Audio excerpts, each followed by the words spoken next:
Members of the Liberal government gathered in Yellowknife today to announce the push for 3 projects in Canada's north to be listed as projects of national interest. The Mackenzie Valley Highway project and the Grays Bay Road and Port project. They were referred to the Major Projects Office in March.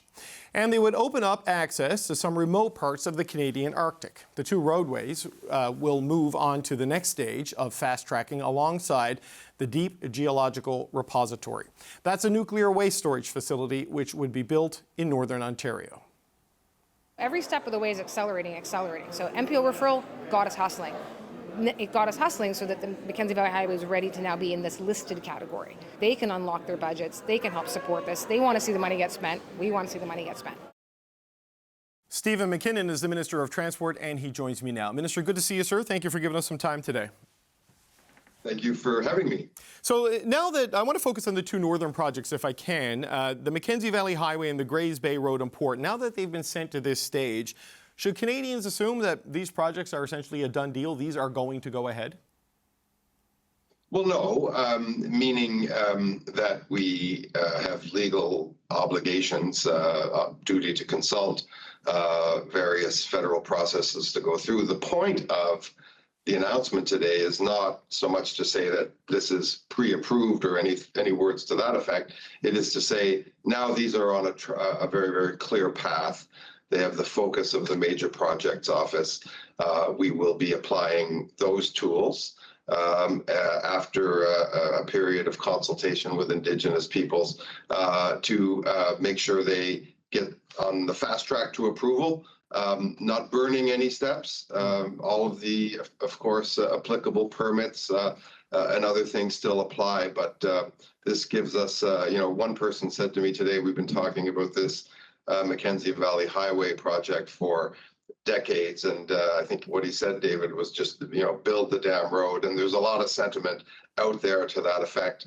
We're going to do it in the right way, but we're going to do it with this new process that we have that allows us to keep the focus on and get them done. Look, and I appreciate the duty to consult is not something that can be short-circuited or skipped, and it has to be done legitimately, and there will be environmental considerations and others you need to look into. But, 3 cabinet ministers going to the Northwest Territories for an announcement emceed by the Premier of the territory does not suggest these are projects that are going to fail. So what would it take in the consultation process or in the environmental reviews for this not to go ahead? Because with all of this political weight and necessity behind it, it seems like unless it's absolutely impossible, these are going to go. Well, what we're feeling now, and in fact, all 3 territorial premiers were with us today. You saw the Premier of the Northwest Territories. We were in the legislature there, but all 3 were here, and there's this new feeling, David, a sense of urgency, but more importantly, a sense of communities wanting to be included in these processes. There's obviously huge potential for mineral development that can provide jobs and opportunity for young people to stay at home and build careers and families. There are obvious implications for the Canadian Armed Forces and its uses of this infrastructure, particularly the port, but roads as well. We have these northern operating hubs, one in Yellowknife, one in Inuvik, that would be supported by this infrastructure. So you're seeing this very real new energy being applied at the territorial level, at the Indigenous and the community level, and obviously at the federal level, that I think gives people a lot of optimism. There's been some pushback already, though, Minister. The Fort Good Hope Land Corporation, which is a Métis-run organization, they say they oppose the Mackenzie Valley Highway being fast-tracked because they feel you're talking to one group so far, or maybe it's the territorial government doing that under this circumstance, and not them, and they feel like they don't have enough information. So how does it feel that on day one you're getting this kind of pushback already? Well, that's precisely why, the room was full of community leaders, of chiefs, of rights holders, of representatives of various Indigenous organizations and communities. And I think that all will be heard, including the one that you referenced. That is why You have these periods of engagement before any formal decision is made under the Building Canada Act. And I know for your viewers, all of this sounds very, very confusing. I think what we need to understand is this: everyone gets a seat at the table. There are various federal permits, depending on the project, that will come to bear. These now are done simultaneously, rather than successively, and injecting all of the risk. So imagine that you go to one community and you ask them about a specific, I don't know, fisheries permit, and then another on a navigable waterways permit. So you end up having 2 or 3 or 4 or 5 sequential conversations with various communities on various initiatives. This allows for a single interface and for these processes to be carried out in parallel. Right. Again, all harnessed by the Major Projects Office, and allows us to shorten the time frame without skipping over any of these important and legislative requirements that these projects have. Right. And look, and I appreciate the need to go faster and the desire to go faster, but that kind of brings me back to my first question about what seems like the inevitability of a project that does get sort of picked for this national project designation, the project of national interest. Because if you look at the powers in the Build Canada Act, which the government gave itself last year, and then you look at the further powers that are being contemplated in this consultation process, including allowing Cabinet to allow limited and rare exemptions from the Species at Risk Act, it looks on the outside, and this is nothing against any of these projects, that if you pick it for this designation, you'll help it get over the bar, or maybe have given yourselves the power to lower the bar if necessary for projects to go ahead. So, I mean, how do you reassure people who sort of read these changes as that kind of a inevitable outcome? Well, I want to be very reassuring on that, in as much as those legislative requirements still remain. But we also, David, have a country to build. We're in the middle of a trade war. We are going to develop our north because our Arctic sovereignty depends on it, because the well-being of the people who live here depend on it, and because there is vast potential in Canada's north. You know, these are projects that enable other projects that create opportunity and hope for people who live here. These are important things. These things don't get decided, in Toronto or in Vancouver or in Montreal. They get decided right here, and are very much the reflection of the hopes and aspirations of the people who live here. The Government of Canada, of course, is bringing its ability to be an enabler to the table. That's what we're announcing today. But at the end of the day, we can get caught up in every piece of technicality, or we can decide as a country that we are going to build this country. We're going to achieve growth and our economic potential, and all the while being respectful of our environmental commitments and of the communities where people live.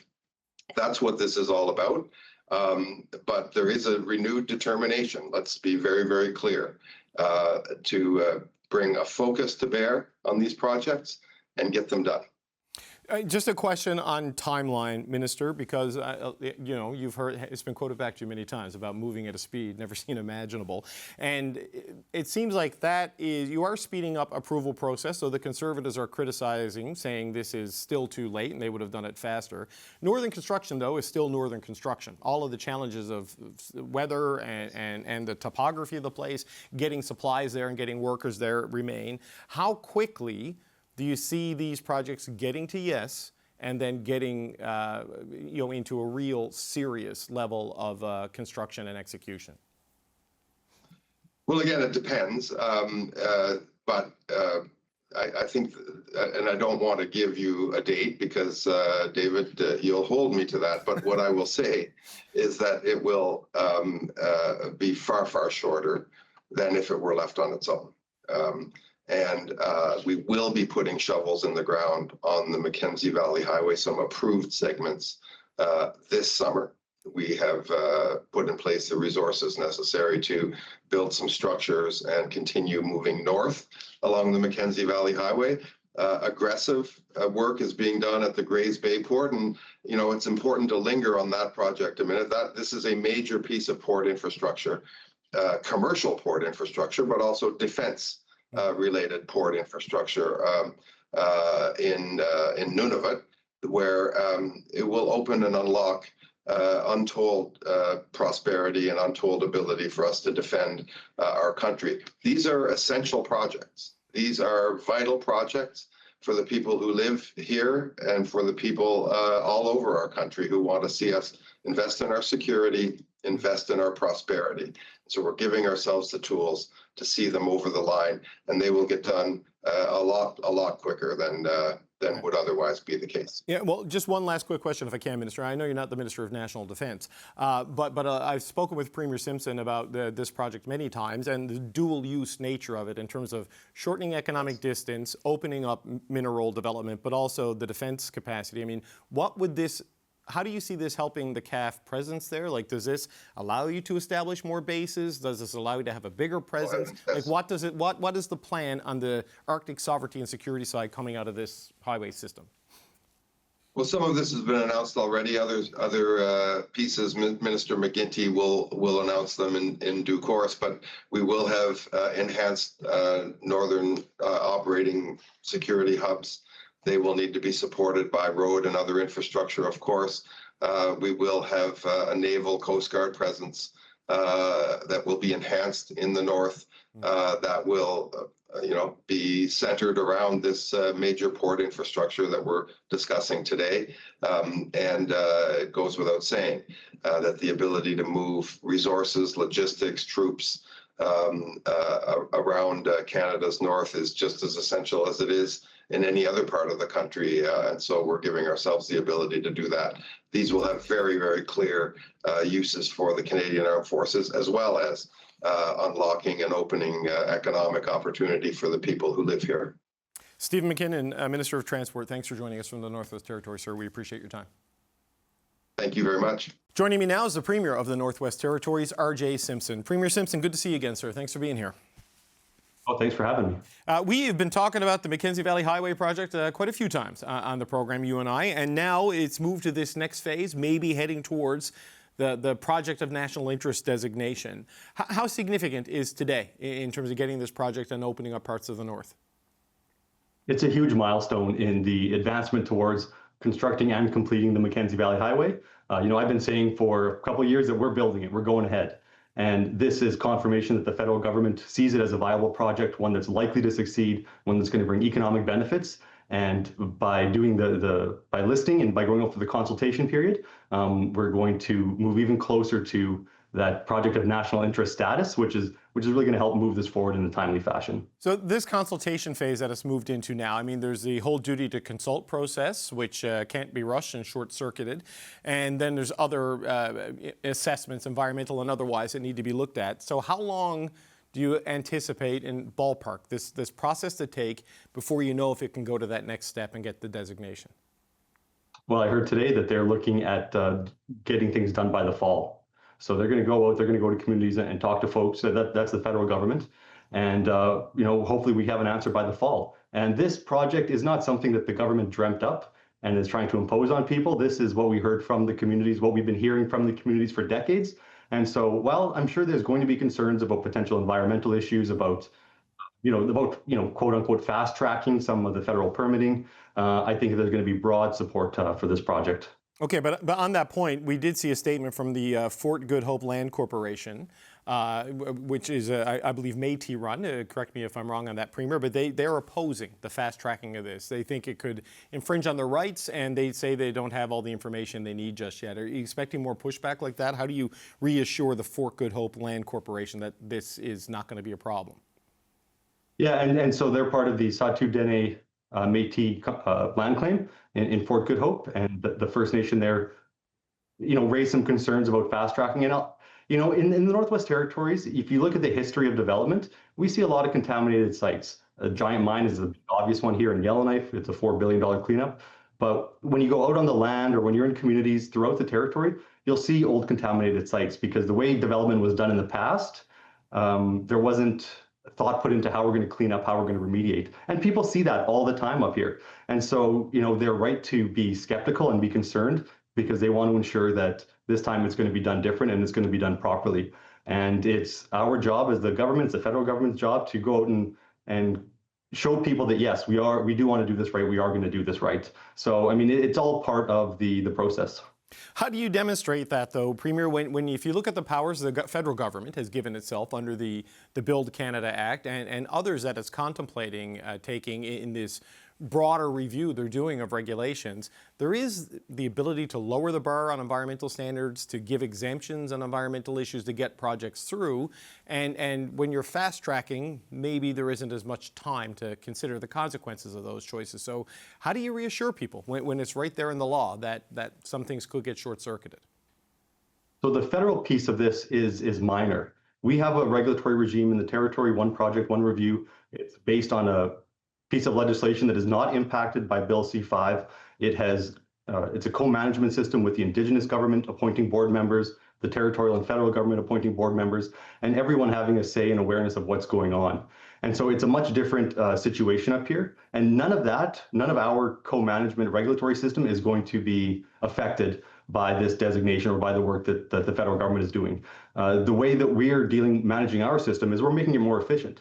We're working with the federal government to speed up timelines, not by cutting corners, but by ensuring that boards are fully appointed, that legal advice, if it's needed by the boards, is going to be provided in a timely fashion. All of these things can shave off a month, a week, a year, and the result is an efficient regulatory process that doesn't cut any corners.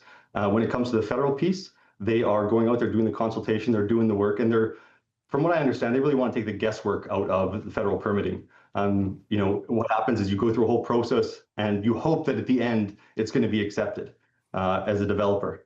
But by saying, okay, we're going to accept something, but we want it to be to this standard here, that gives a bit more assurances to developers. So the federal piece that is going to be, impacted by the designation, it's actually the very, very minor piece. We have a much larger environmental system or regulatory system that is still fully intact. So it's up to you then, is it, to reassure First Nations and that their concerns will be met? Am I understanding you correctly on that? I know it is the Crown that has a responsibility to do the duty to consult, but with the one process, one review, and it largely being delegated to the territory to do it, there's a lot of pressure on you to deliver a process that eases the concerns of people like the Fort Good Hope Land Corporation, correct? Yeah, absolutely, and that's how the process was designed. It is based on the commitments made in modern treaties to ensure there's community involvement, community input, that the community has its questions answered. So it is very much designed to be a community-driven process. And yeah, it's incumbent on us as the government to ensure that if there's concerns, we find a way to address those concerns. And people up and down the Mackenzie Valley understand the importance of this for the cost of living, as a way to connect families. And I don't think anyone wants to stand in the way. I think people want to be assured that the way it's done is going to be appropriate, and we're committed to making sure that happens. Right. So all of this, the approvals process is what can get sped up. The physics of constructing in the north and the seasonal challenges of building in the north, you're not going to be able to change that, right? You're still going to have to deal with the winters and the shorter seasons. So if this goes to plan and it goes through the consultation process and maybe gets towards that designation in the fall, what are you talking about before, like, the road link is sort of built and you start to really see the tangible benefits? Because this is still years and years and years, correct? Well, we're doing work right now. So the southern part where, prior to the road, we need to do some road maintenance and improve some surfacing to ensure that it's actually prepared to take the traffic that's going to be on the road. So that work is happening this year. There's a bridge that already has permits that we're working on this year. And next year, we're looking to get shovels in the ground next summer so that we can start in earnest the construction of the Mackenzie Valley Highway, the first portion up to Norman Wells. So it's an ambitious timeline, but we all realize here in the territory, this is a once-in-a-lifetime opportunity, and we need to be aggressive. Well, we are talking multiple years in terms of construction from start to finish. That's just the nature of a project like this, right? Like, that's what we're talking about there.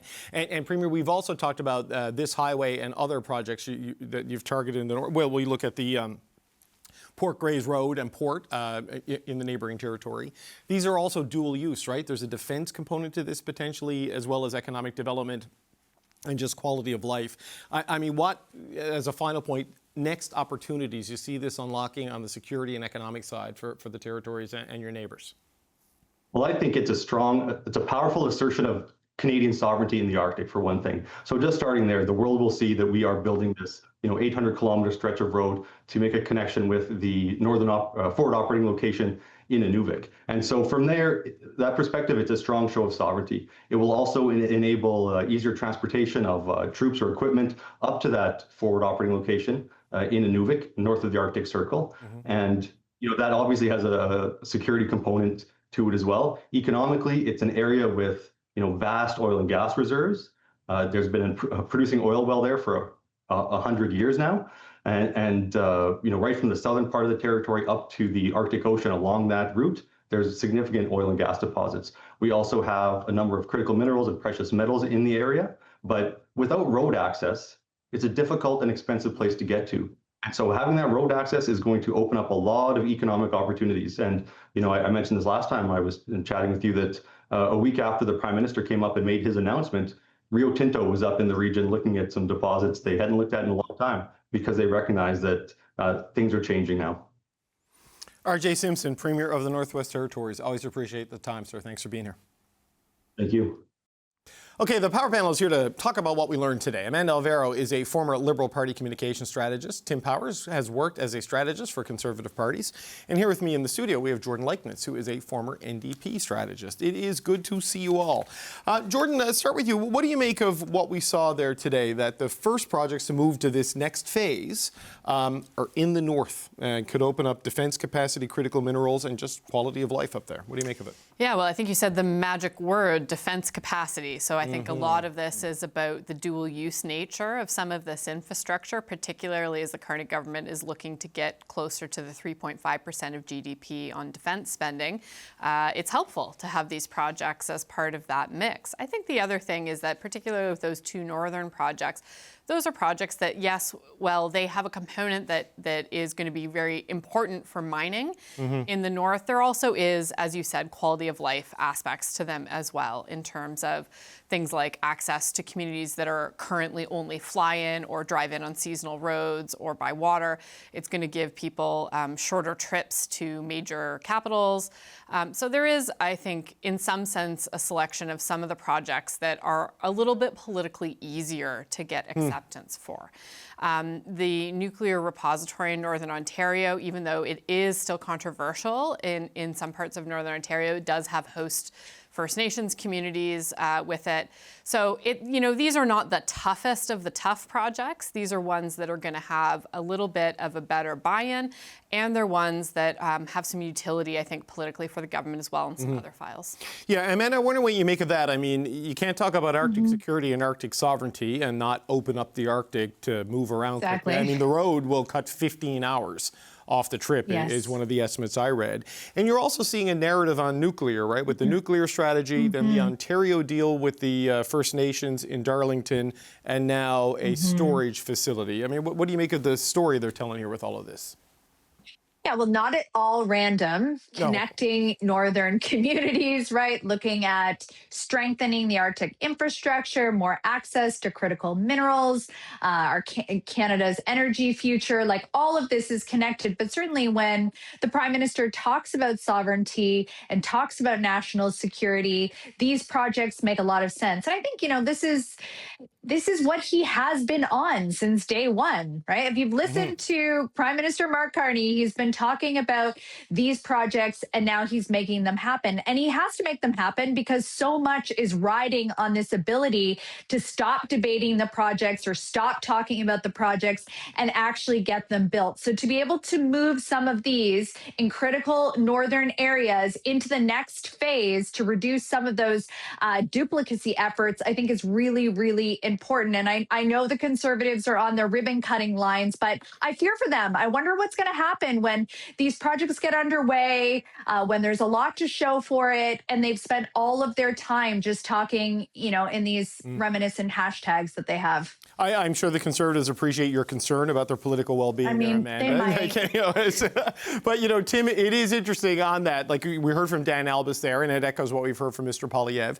But then you listen to what the Deputy Premier of the Northwest Territories, I believe it was, who said the Major Projects Office has forced things to go faster because they're doing this facilitation role in terms of moving things along that they argue, it's hard to see it from the outside, but on the inside, does give things a bit of urgency. So maybe it is having an effect. Yeah, what are your thoughts? Sorry, David, all that's true. But the other reality, look, I'm the son of a guy who did a ton of work in Northern Canada, Labrador, and the like. The reality is this, which allows for the Conservatives to critique as they are. It just takes time for a whole bunch of reasons. The seasons are shorter. Getting the materials there takes longer. Getting the labor there takes longer. It's not a lack of will, but it does allow the Conservatives to say, ribbon cutting, because it's going to take years before they're finished. So, yes, the Liberals are trying to get immediate credit for it, but it's going to take time till they're done. So the Conservatives are jumping on top of that. They also have the practical reality of not getting the deepwater port done in Churchill, right? Remember, they were going to get all of that done when the Conservatives were there. So they know of the troubles in the north in terms of speed. It's, as I say, it's not a lack of attitude. So it's probably the predictable criticism.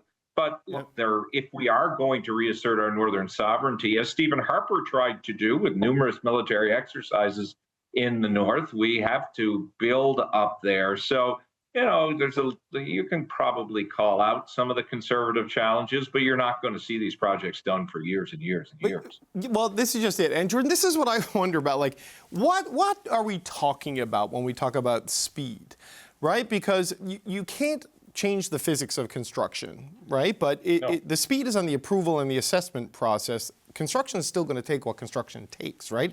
But it's about starting it earlier is what I read it. And it's hard to know if they're actually doing that because you're trying to prove a negative.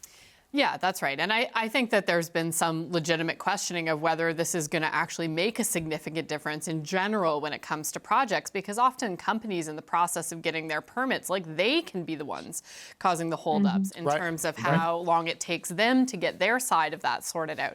So yeah, of course, government and approval process is part of it, but they're only part of the equation. So this is all new. We don't really know. But what we do know is that the government has given itself a whole lot of power, particularly in the hands of cabinet ministers, to make these determinations. So as I said, these projects I think are politically some of the easier ones. They're not all going to be like this. Some of these are going to be more controversial. Some of these are going to involve Indigenous consultation. And I think one of the dangers of this legislation, if we remember a year ago, C5, this legislation was really rammed through at the end of the session last year. You might remember that Indigenous groups and First Nations had less than 7 days to look at the summary of the bill before this thing was going to be decided. And so this is a piece of legislation that's been brought together very rapidly and puts a lot of power in the hands of ministers to make these decisions. But we've learned a lesson in Canada over time, and Prime Minister Harper learned this lesson as well, which is that there really isn't any shortcut to these consultations. No. You can try to bypass those, but the courts are ultimately going to tie up these projects and send them back if it's not done to a correct standard. So I think that has yet to be tested with this legislation. These projects are not going to be the ones to test it, but there are some in the mix that could push that boundary for sure. There will be some Indigenous consultation on the Mackenzie Valley Highway. That's right. Right, so there will be on that, but there's already a lot of buy-in on this, right? That's what I mean. So they have to do it, but this is not, you're not putting a pipeline through my land. This is not a flashpoint. Yeah, exactly. So, but I wonder about that, Amanda. You cannot short-circuit the Indigenous consultation component, right? The duty to consult is baked into the jurisprudence of the land, and that is not a criticism. Where they can speed it up is on the government assessment side, and this is where some of the concern lies with the extraordinary powers in the Build Canada Act, but also the ones they're contemplating in this consultation process they're doing now, where they can exempt you from the Species at Risk Act, for example. And so this is going to start be where some flashpoints, to use Jordan's word, do come. For sure. Indigenous partnerships, I think, is an important part of the model, and you see that in the Great Bay project. I also think that you can have rigorous environmental and Indigenous consultation, and at the same time cut a lot of the duplicate efforts that were happening on review processes. I mean, the government can't do things that they can't do, but where they can be involved and they can streamline without cutting corners feels like the right thing to me, and I think makes a lot of sense to Canadians. Why do we have multiple rounds of reviews to get a project of national interest built? Why, when we need to access critical minerals or we need to advance energy projects or we need to get roads in northern communities, is it taking years and years just to get to approvals? I think I read somewhere that it can go from like 5 years to 2 years. 2 years is still a long time to get something done. But listen, it's half the time than it was before. So I think that the concern is that for years and years, we've been debating and talking about building, and we haven't got these big national projects done. In fact, I think we've sort of all felt like, can we do big things anymore? And I think the Carney government is starting to, in small steps, prove that wrong. Yes, we can. It's going to take some time. We have to meet the standards that we've put in place, but it's all possible, and we can't get in the way of ourselves anymore. So Tim, just to give you the last word on this, the political argument about, oh, we're moving fast, well, you're not really doing anything. No, we're doing this. Oh, you're just ribbon cutting. How do you think that Canadians are watching that? Because it is a series of events where cabinet ministers are announcing something and suggesting a propulsion and a momentum, at least in a narrative sense, whether it's actually tangible and real in a meaningful sense. How do you think it plays? Well, I think it depends where you are. If you're in the north, you're probably like, all right, this is good, this is important, but how many seats are there in the north? Not to be disrespectful of that, depending how you count it, probably 4. And that may go over very well in the north. If you're an audience of investors, you're probably looking at this and saying, you know, this guy Carney appears to be serious. We'll wait and see how quickly it happens. If you're an average Canadian, you're probably watching it, listening maybe a little bit to the Conservatives and still waiting to render judgment, because it hasn't materially impacted you yet. I mean, ribbon cuttings are as old as time.